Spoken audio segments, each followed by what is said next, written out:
வணக்கம். சிவகங்கை மாவட்டத்தை சார்ந்த வீரமங்கை வேலுநாச்சியார் அவர்கள் அவங்களோட ஹிஸ்டரியை படிக்கும்போது நம்மளுக்கு உடம்புல கூஸ் பம்ப்ஸ் வந்துருங்க. அந்த மாதிரி ஒரு ஹிஸ்டரி அவங்களோட ஹிஸ்டரி.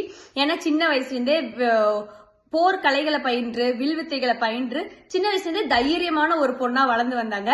ஒரு சூழ்நிலையில ஆங்கிலேயருக்கு எதிராக போராடி தன்னோட ஆட்சியை மீண்டும் சிறப்பா பண்ணாங்க.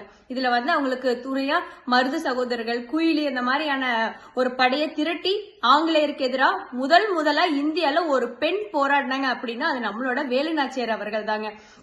அவங்க ஒரு குழந்தைய மட்டும் பெத்தெடுக்கல, அடுத்த தலைமுறையினருக்கு தேவையான தைரியத்தையும் பெத்தெடுத்து கொடுத்திருக்காங்க.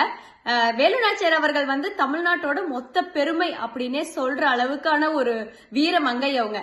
இப்படிப்பட்ட வேலுநாச்சியார் அவர்களுக்காக பாஜக மகளிர் அணி சார்பில் நம்மளோட அன்பிற்கும் பாசத்துக்கும் உரிய வானதி சீனிவாசன் அக்கா இனிஷியேட் எடுத்து ஒரு நிகழ்ச்சி டெல்லியில கண்டக்ட் பண்றாங்க. அந்த நிகழ்ச்சியில நாடகம், அது மட்டும் இல்லாம இ-புக் அப்படிங்கிற ஒன்னையும் வெளியிடுறாங்க. எதுக்காக அப்படின்னா தமிழரோட பெருமை, தமிழர்கள் எவ்வளவு வீர தியாகிகள் இருக்காங்க அப்படிங்கறதெல்லாம் அடுத்த தலைமுறையினருக்கும் மற்றும் ஒட்டுமொத்த இந்தியாவுக்கும் எடுத்துரைக்கணும் அப்படிங்கிற ஒரே நோக்கத்துக்காக மட்டும்தாங்க.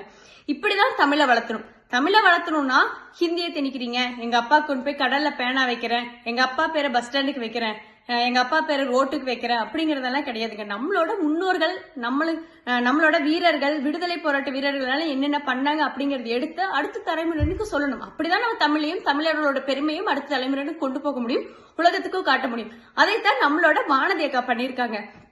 அந்த நிகழ்ச்சி மிக பிரம்மாண்டமா ராஜ்நாத் சிங் மற்றும் மத்த ஸ்டேட்ல இருக்கிற முக்கிய பெண் தலைவர்கள் எல்லாம் அதுல பங்கு பெற்றாங்க. தமிழ்நாட்டில் எடுத்து பிரம்மாண்டமான நிகழ்ச்சியை பண்ண நம்மளோட வானதி சீனிவாசன் அக்கா அவர்களுக்கு ஒட்டுமொத்த தமிழ்நாடு சார்பா நான் நன்றியை தெரிவிச்சுக்கிறேன். நன்றி, வணக்கம்.